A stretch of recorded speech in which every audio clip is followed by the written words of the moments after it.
Welcome to my work. ఇది ముసుగు, ఇదిగో రెట్టు ఉంటుంది,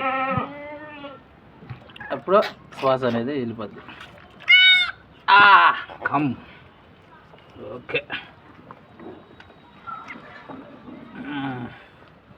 ఇది కూడా అమ్మాయి బా, లేడీస్.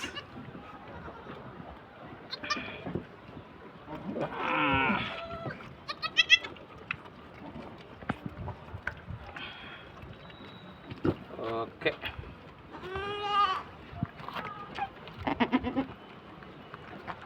ఓకే.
లోపలైతే వచ్చేస్తుంది, బయట వచ్చేస్తుంది.